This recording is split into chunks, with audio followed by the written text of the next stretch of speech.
قرآن پاک کی ایک سورت ہے جس کو کہا جاتا ہے سورہ کہف، ٹھیک ہے؟ یہ 15ویں پارے کے آخر میں ہے، 16ویں پارے کے شروع میں ہے۔ اس کے بے شمار فضائل بھی ہیں، اس کی تلاوت بھی کیا کریں، ہر جمعے کو کوشش کر کے اس کی تلاوت کریں۔ کہ روایتوں میں آتا ہے جو ایک جمعے سے دوسرے جمعے کو دوبارہ پڑھتا ہے نا سورہ کہف، تو دونوں جمعوں کے درمیان اس کے لیے نور کر دیا جاتا ہے۔ یہ سورہ پاک مکہ مکرمہ میں نازل ہوئی، اس میں 12 رکوع ہیں، 111 آیتیں ہیں، 1577 کلمے ہیں اور 6360 حروف ہیں۔ سورہ کہف پڑھنے سے گھر میں سکون اور برکت نازل ہوتی ہے۔ حضرت برہ بن عازب رضی اللہ عنہ فرماتے ہیں کہ ایک مرتبہ ایک صحابی نے سورہ کہف پڑھی تو گھر میں ایک جانور تھا، وہ بھی بدکنا شروع ہو گیا۔ انہوں نے سلامتی کی دعا دیکھی، سلامتی کی دعا کی اور غور سے دیکھا کہ کیا بات ہے، تو انہیں ایک بادل نظر آیا جس نے انہیں ڈھانپ رکھا تھا۔ ان صحابی نے اس واقعے کا ذکر جب نبی پاک علیہ الصلوۃ والسلام کی بارگاہ میں کیا تو پیارے آقا علیہ الصلوۃ والسلام نے فرمایا، اے فلاں، قرآن پاک کی تلاوت کرتے رہا کرو، وہ بادل سکینہ تھا، وہ سکون کا بادل تھا جو قرآن مجید کی وجہ سے نازل ہوا تھا۔ تو سورہ کہف یہ سکون کا، یہ برکت کا باعث ہے۔ اور ایک اور جگہ پیارے آقا علیہ الصلوۃ والسلام فرماتے ہیں، جو سورہ کہف کی ابتدائی 10 آیات یاد کرے گا وہ دجال کے فتنے سے محفوظ رہے گا۔ اچھا، اس سورت میں تلاوت کے فضائل تو اپنے ہیں، اس سورت سے ایک ہی سورت میں 3 کمال کے واقعات ہیں۔ ایک تو وہی کہف، غار، کہف کہتے ہیں غار کو، غار والا واقعہ ہے۔ ایک اس کے اندر حضرت ذوالقرنین کا واقعہ، اللہ اکبر، پڑھنے سے تعلق رکھتا ہے۔ East and west and north, تینوں جگہوں کا آپ نے سفر کیا، دنیا کے 3 کونوں کا آپ نے سفر کیا، اور جو آپ نے وہاں ایکسپیرینس کیا، کمال کی باتیں، اور ان کی پھر وہاں کیسے ملاقات ہوئی، یاجوج ماجوج کو کیسے پایا اور کس طرح اس کو جا کے انہوں نے بلاک کیا، یہ سارا واقعہ اس صورت میں موجود ہے۔ اور تیسرا اس میں واقعہ حضرت موسیٰ علیہ السلام اور حضرت خضر علیہ السلام کی جو ایک بڑی کمال کی ملاقات ہے، اس ملاقات میں کیسے کیسے واقعات ہیں، یعنی میں یقین کریں میرے پاس ٹائم ہوتا تو میں آپ کو سورہ کہف کے 3 واقعات سناتا، لیکن یہ سب چیزیں ڈیفائن کرنے کا مقصد یہ کہ یہ آپ کے اور میرے قرآن میں سب موجود ہے۔ اچھا، ایک اور بات بتاؤں کہ یہ اصحاب کہف پر، یا اس واقعے پر جو بھروسہ یا ایمان یا عقیدہ ہے نا، یہ صرف مسلمانوں کا نہیں ہے، یہ دیگر مذاہب کی کتابوں میں بھی 7 سلیپرز کہلاتے ہیں، 7 سونے والے۔ تو 7 سلیپرز، وہ بورڈ لگے ہوئے اب بھی، تو وہاں پر دیگر مذاہب کے لوگ بھی آتے ہیں کیونکہ ان کی آسمانی کتابوں میں بھی ان اصحاب کہف کا ذکر موجود ہے۔ اب یہ کون تھے، یہ کیا تھے، اب ذرا یہ واقعہ سنیے گا، پھر میں انشاءاللہ اس کے تحت کیا سبق ملتا ہے، ہم سیکھیں گے کیا، میں اس پر ڈسکس کروں گا۔ اصحاب کہف جو تھے یہ شہر افسوس کے شرفاء تھے، بڑے نیک لوگ تھے۔ اچھا، شہر کا نام کیا نام تھا؟ افسوس۔ اور جو بادشاہ تھا اس کے معزز درباری بھی تھے، مگر یہ لوگ صاحب ایمان تھے، یہ بت پرستی سے بیزار تھے، یہ اللہ وحدہ لا شریک کو اپنا رب مانتے تھے۔ اچھا، وہاں پر جو بادشاہ تھا وہ بڑا ظالم بھی تھا اور بت پرستی کے لیے بڑا انفسائز کرتا تھا، جو بت پرستی نہیں کرتا تھا اس کو قتل کر دیتا تھا۔ اچھا، اس بادشاہ کا نام دقیانوس تھا۔ آج آپ کو ایک اور بات سمجھ آئے گی کہ ہم بعض اوقات کہتے ہیں یار یہ بندہ بڑی دقیانوسی باتیں کرتا ہے، تو ایکچولی دقیانوس جو یہ لفظ ہے یہ ایک بادشاہ کا نام تھا، اور چونکہ وہ ہزاروں سال پرانا بادشاہ ہے تو آج بھی اگر کوئی پرانی باتیں کرتا ہے، اولڈ ایج کی باتیں کرتا ہے، تو لوگ کہتے ہیں یار یہ دقیانوسی باتیں کر رہا ہے۔ ایکچولی یہ اسی کی طرف نسبت ہوتی ہے کہ دقیانوس نام کا ایک بادشاہ تھا، مگر وہ بڑا ظالم تھا۔ تو یہ لوگ جب دیکھا کہ یہ ہر مسلمان کو مار رہے ہیں، ہر ایمان والے کو مار رہے ہیں اور بت پرستی کے لیے ظلم کر رہے ہیں، تو ان 7 لوگوں نے کیا پلان کیا کہ ہم بادشاہ کے ظلم و ستم سے چھٹکارا پا کر شہر سے باہر چلے جاتے ہیں۔ وہ باہر گئے اور جا کر ایک ویرانے میں، ایک غار میں جا کر انہوں نے پناہ لے لی۔ اس زمانے میں ہوٹل اور یہ بلڈنگیں تو ہوتی نہیں تھی، ہزاروں سال پرانی بات ہے۔ تو بہرحال اب یہ غار میں گئے اور وہاں پر جا کر آرام کیا، تھکے ہوئے تھے تو سو گئے۔ اللہ کی شان یہ ہے کہ وہ تقریباً 300 برس سے زیادہ عرصے کے لیے سو گئے۔ یہ سوئے تو اٹھے ہی نہیں، اللہ اکبر۔ اچھا، ادھر حالات بدلتے رہے۔ بادشاہ کو جب پتا چلا کہ یہ لوگ غار کے اندر ہیں اور یہ مجھ سے چھپ کر گئے ہیں، بڑا ناراض ہوا اور اس نے اپنے ایک بندے کو بھیجا کہ جاؤ اس غار پر ایک دیوار بنا کے اس کو بند کر دو، یہ اندر ہی بھوکے پیاسے مر جائیں۔ جس بندے کو یہ آرڈر دیا گیا تھا نا، وہ تھوڑا سا خدا ترس آدمی تھا، اس نے کیا کیا کہ ان 7 اصحاب کہف کے نام لکھے، پوری بات لکھی کہ یہ لوگ ایمان والے ہیں، بادشاہ کے ظلم سے جا کر اندر چھپے ہیں، اور ان کا یہ واقعہ ہے۔ ایک تختی لکھی، ایک صندوق کے اندر اس غار کے ساتھ دیوار میں اسے دفن کیا اور ایک دیوار کھڑی کر دی۔ حکم تو تھا بادشاہ کا۔ اب باہر والے لوگ یہ سمجھے کہ یہ بھوکے پیاسے اندر مر گئے۔ بہرحال ادھر بادشاہ کا انتقال ہوا، پھر دوسرا بادشاہ آیا، تیسرا بادشاہ، دور بدلتا گیا، اور یہاں جناب یہ سوئے ہوئے ہیں۔ آفٹر 300 years کیا ہوا کہ ایک اور بادشاہ آیا جس کا نام تھا بیدروس. وہ بڑا نیک دل بادشاہ تھا, ایمان والا بادشاہ تھا, اللہ پر ایمان لاتا تھا. مگر اس کے دور میں ایک عجیب و غریب فتنہ کھڑا ہوا. کچھ لوگوں نے یہ معاذ اللہ کہتے ہیں کہ شک پیدا کرنا شروع کر دیا, کمپلین کرنا شروع کر دی, آرگیومنٹ شروع کر دیا کہ مرنے کے بعد اللہ دوبارہ پیدا نہیں کر سکتا, یعنی مرنے کے بعد دوبارہ کوئی زندگی نہیں ہے. اب بادشاہ بڑا نیک دل آدمی, سمجھاتا لوگوں کو, لوگ اس کی بات کم سنتے, اس فتنے کی بات زیادہ سننے لگے. تو بادشاہ تہجد کی نماز میں رو رو کے اللہ سے دعا کرتا کہ میرے مولا کوئی ایسی نشانی عطا کر دے, کوئی ایسا اشارہ عطا کر دے کہ ان لوگوں کو سمجھ آ جائے کہ تو مرنے کے بعد دوبارہ زندہ کیسے کرے گا. اللہ کی شان دیکھیں. اس بادشاہ کے وہم و گمان میں بھی نہیں ہے کہ کوئی غار ہے اس کے شہر کے قریب جہاں کچھ لوگ سوئے ہوئے ہیں. سینکڑوں سال گزر گئے نا. اب اللہ کی شان دیکھیں اس بادشاہ کی, وہ گریا بازاری, وہ دعائیں کیسی رنگ لائیں کہ ایک چرواہا جو تھا بکریاں چراتے چراتے اس غار کے قریب پہنچا. اب قریب پہنچا تو دیوار 300 سال پرانی ہو گئی تھی, تو دیوار دھڑام سے گری. جیسی غار کے اندر اس نے دیکھا تو وہ گھبرا کر دوڑ پڑا. اچھا یہاں جیسی دیوار گری تو ان بندوں میں سے وہ 7 افراد اٹھ گئے. اچھا وہ اٹھے تو وہ سمجھے ہم 2 4 6 گھنٹے 8 گھنٹے سو کر اٹھے, ٹھیک ہے نا. انہوں نے نماز وغیرہ پڑھی, اب کب بھوک لگ رہی ہے تو ایک ساتھی کو کہا ذرا جانا باہر اور دیکھ بھال کر بادشاہ دقیانوس کے سپاہی کہیں پکڑ نہ لیں, کھانا لے کر آ گئے. وہ بندہ چھپتے چھپاتے بازار گیا تو سارے بازار کا ماحول ہی الگ, عمارتیں الگ. بہرحال اتنا اس کو خیال نہیں آیا. اس نے جا کر ایک دکاندار نان بائی جو روٹی بیچنے والا تھا اس کو اس نے پیسے دیے کہ مجھے کچھ روٹیاں چاہیے. تو نان بائی نے جب وہ پیسے دیکھے کہا یہ سکے کہاں سے آ گئے, یہ تو کرنسی ختم ہو گئی تھی, 300 سال پرانی کرنسی تھی. تو کہا یہ پیسے تو ہمارے یہاں نہیں چلتے, کس زمانے کے پیسے لے کے آئے؟ بھائی یہی تو پیسے ہیں, کل تو ہم نے پیسے لے کے غار میں گئے, آج تمہیں دے رہے تم کہہ رہے پیسے نہیں چلیں گے. اچھا یہ بتاؤ دقیانوس بادشاہ کہاں ہے آج کل؟ وہ جو اصحاب کہف میں سے ایک بندہ تھا وہ پوچھتا ہے کون دقیانوس, اس زمانے کا تو کوئی بادشاہ یہاں پر نہیں ہے. اب وہ حیران کہ بادشاہ کل تو ہم جا کے غار میں گئے, آج بادشاہ کی کوئی پہچان نہیں رہا, کرنسی ہماری چل نہیں رہی. ادھر وہ نان بھائی سمجھ گیا کہ یہ سینکڑوں سال پرانی کرنسی ان کے پاس ہے, ان کو لگتا ہے کوئی خزانہ مل گیا ہے. تو انہوں نے پکڑ کر اس بندے کو جو اصحاب کہف میں سے تھے پولیس والوں کے یا حکام کے حوالے کر دیا. وہ حکام انہیں بادشاہ کے پاس لے گئے.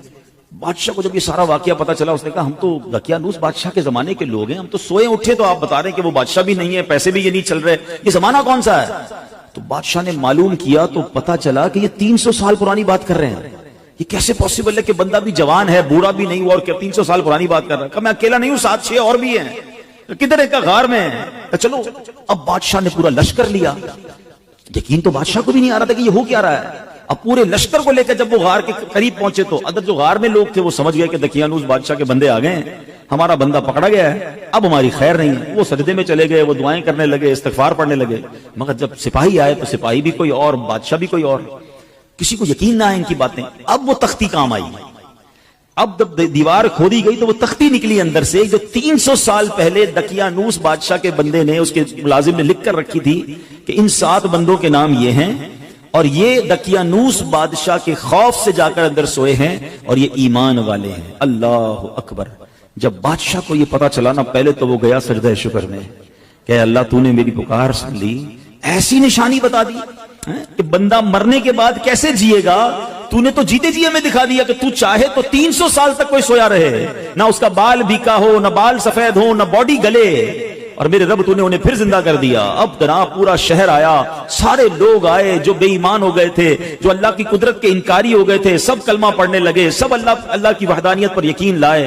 سبحان اللہ. اب یہ جو اصحاب کہف تھے, سبحان اللہ, یہ لوگ جو تھے جب انہوں نے دیکھا کہ اب ماشاءاللہ سب لوگ ایمان لے آئے ہیں اور یہ کام سارا ہو گیا ہے, تو پھر انہوں نے کہا کہ اے بادشاہ ہم اللہ کے تمہیں سپرد کرتے ہیں, تمہارا کام ہو گیا. یہ پھر غار کے اندر گئے اور پھر سو گئے اور اللہ نے اسی حالت میں انہیں وفات دی. بادشاہ بیدروس نے سال کی لکڑی کا صندوق بنوا کر اصحاب کہف کی مقدس لاشوں کو ان میں رکھوا دیا. اللہ کریم نے اصحاب کہف کے غار کا ایسا روب لوگوں کے دلوں میں ڈالا کہ لوگ ان کی قبروں تک نہیں جا پاتے تھے. اصحاب کہف کی لاشوں کا حفاظت کا انتظام بھی رب نے کیا اور بیدروس بادشاہ نے غار کے منہ پر ایک مسجد بنائی, سالانہ 1 دن مقرر کیا اور ہر سال لوگ وہاں پر ان کے گویا عرس میں جمع ہو کر اللہ کی عبادت کرتے اور گویا وہاں جا کر عبادت کرتے. تو اے میرے پیارے اسلامی بھائیوں, یہ ایک واقعہ جو تفسیر قرآن کے کے ذریعے میں نے آپ کو سنایا. قرآن میں سورہ کہف میں یہ پورا تفصیل سے واقعہ موجود ہے. جو سورہ کہف پڑھتے ہیں یہ آیتیں بار بار پڑھتے ہوں گے. بسم اللہ الرحمن الرحیم. ام حسبت ان اصحاب الکہف والرقیم كانوا من آیاتنا عجبا اذ اول الفتية الى الكهف فقالوا ربنا آتنا من لدنك رحمة وهيئ لنا من امرنا رشدا فضربنا على آذانهم في الكهف سنين عددا ثم بعثناهم لنعلم أي الحزبين أحصى لما لبثوا أمدا نحن نقص عليك نبأهم بالحق إنهم فتية آمنوا بربهم وزدناهم هدى. کیا تمہیں معلوم ہوا, ترجمہ کنز الایمان سنیں, کیا تمہیں معلوم ہوا کہ پہاڑ کی کھو اور جنگل کے کنارے والے ہماری ایک عجیب نشانی تھے. جب ان جوانوں نے غار میں پناہ لی پھر بولے اے ہمارے رب ہمیں اپنے پاس سے رحمت دے اور ہمارے کام میں ہمارے لیے راہ یابی کے سامان کر, تو ہم نے اس غار میں ان کے کانوں پر گنتی کی کئی برس تھپکا. پھر ہم نے انہیں جگایا کہ دیکھیں دو گروہ میں کون ان کے ٹھہرنے کی مدت زیادہ ٹھیک بتاتا ہے. ہم ان کا ٹھیک ٹھیک حال تمہیں سنائیں. وہ کچھ جوان تھے کہ اپنے رب پر ایمان لائے اور ہم نے ان کی ہدایت بڑھائی سبحان اللہ. ان کے ناموں میں بہت اختلاف ہے. حضرت علی کرم اللہ تعالی وجہ الکریم فرماتے ہیں ان کے نام یہ ہیں یملیخا, مکشکلینا, مشلینا, مرنوش, دبرنوش, شادنوش اور 7واں چرواہا تھا جو ان لوگوں کے ساتھ ہو لیا. حضرت علی نے اس کا ذکر نہیں فرمایا. اور ان لوگوں کے کتے کا نام کتمیر تھا اور لوگوں کے شہر کا نام افسوس تھا اور ظالم بادشاہ کا نام دکیانوس تھا. تفسیر ساوی میں کچھ اور نام بھی لکھے ہیں. ان ناموں میں کچھ اختلاف ضرور ہے مگر ان کے ناموں کی برکت کیا ہے سبحان اللہ. ذرا سنیے گا. حضرت ابن عباس رضی اللہ تعالیٰ سے روایت ہے اصحاب کہف کے ناموں کا تعویذ 9 کاموں کے لیے مفید ہے. بھاگے ہوئے کو بلانے کے لیے اور دشمنوں سے بچ کر بھاگنے کے لیے. کوئی بھاگ گیا اس کو بلانا ہے یا خود دشمنوں سے بچنا ہے اس کے لیے بڑا مفید ہے. آگ بجھانے کے لیے کپڑے پر لکھ کر آگ میں ڈال دیں انشاءاللہ آگ بجھ جائے گی. بچوں کے رونے اور تیسرے دن آنے والے بخار کے لیے نمبر. مگر پھر بھی اس واقعے سے ہمیں درس کیا ملتا ہے کہ مرنے کے بعد زندہ ہونا, ہو کر اٹھنا یہ حق ہے. اور اصحاب کہف کے اس واقعے سے گویا رب نے ایک اور قدرت کا نظارہ ہمیں دکھایا سبحان اللہ. اور ایک اور بڑی پیاری بات پتہ چلی کہ جب بندہ اپنے ایمان کو بچا کر, اپنے دین کو بچا کر, اپنے آپ کو گناہوں سے بچا کر کسی سفر پر نکل جاتا ہے, کسی جگہ ہجرت کر جاتا ہے, وطن چھوڑتا ہے, پھر اللہ اس کی غیب سے مدد فرماتا ہے. اور ایسی مدد فرماتا ہے کہ عقل بھی کام نہیں کرتی. دیکھیں نا 300 سال غار میں اللہ نے حفاظت کی کیونکہ ایمان کی فکر تھی. کیا آج کے دور میں ہمیں ایمان بچانے کی فکر ہے؟ ہم تو بے ایمانوں کی دوستی میں بھی خوش ہیں. لوگ کہتے ہیں کوئی بات نہیں, میرا ایک دوست ہے بد مذہب ہے مگر میں پکا ہوں, میں بیٹھتا ہوں اس کے ساتھ, میں سنتا ہوں اس کی باتیں لیکن میں پکا ہوں, میں بیٹھتا ہوں. اللہ اکبر. ہمارے بزرگ وطن چھوڑ گئے, جان تکلیف میں ڈال دی مگر بے ایمانوں کی صحبت میں نہ بیٹھے.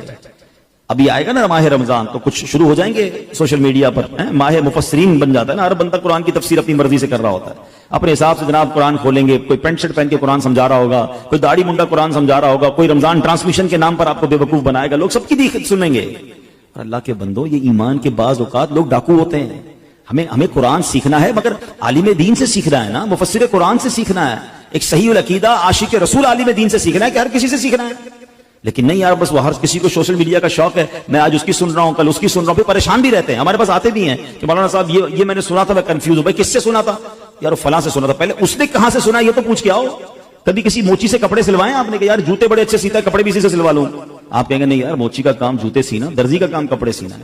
ڈاکٹر آپ کا یار علاج بڑا اچھا کرتا ہے, آپ کہتے ہیں یار ڈاکٹر علاج بڑا اچھا کرتا ہے, گھر بھی اسی سے بنوا لیتا ہوں, گھر بھی اچھا بنا دے گا. ارے ڈاکٹر کا کام علاج کرنا ہے, بلڈر کا کام گھر بنانا ہے. دنیا کا ہر کام ہم اس کے ایکسپرٹ سے کرواتے ہیں, سیکھتے ہیں, مگر دین جس کی مرضی ہے وہ سکھائے اور ہم بیٹھ کے سن رہے ہوتے ہیں. نہ کریں ایسا. آپ اصحاب کہف کے اس واقعے سے سمجھو کہ ایمان کی اہمیت کیا ہے. سیدی اعلیٰ حضرت نے 100 سال پہلے سمجھایا. کیا فرمایا؟ سونا جنگل رات اندھیری, چھائی بدلی کالی ہے, سونے والو جاگتے رہیو چوروں کی رکھوالی ہے. آنکھ سے کاجل صاف چرا لیں, یہاں وہ چور بلا کے ہیں, تیری گٹھڑی تاکی ہے اور تو نے نیند نکالی ہے. اب یہ محاورہ کتنا کمال کا ہے, آنکھ سے کاجل چرانا. کیسے؟ کاجل تو آنکھ کے اندر ہی ہوتا ہے. اعلیٰ حضرت کہتے ہیں اتنے شاطر ہیں, اتنے مکار ہیں کہ تمہیں پتہ بھی نہیں چلے گا اور تمہاری آنکھ سے کاجل چرا لیں گے.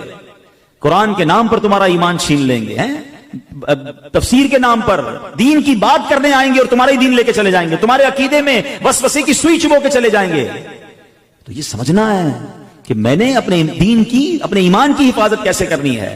اور سبحان اللہ ایک اور بات یہ پتا چلا کہ بیدروس بادشاہ نیک دل مسلمان تھا نا، اچھا قرآن میں واقعہ موجود ہے نا، تو اس نے کیا کیا کہ ایک دن مقرر کیا سال کا، اور بزرگوں کے مزار کے پاس جا کر پورا سال میں ایک دن مقرر کر کے لوگ وہاں جاتے تھے، گویا ان کا عرس مناتے تھے، وہاں عبادت کرتے تھے، رب کی عبادت کرتے تھے۔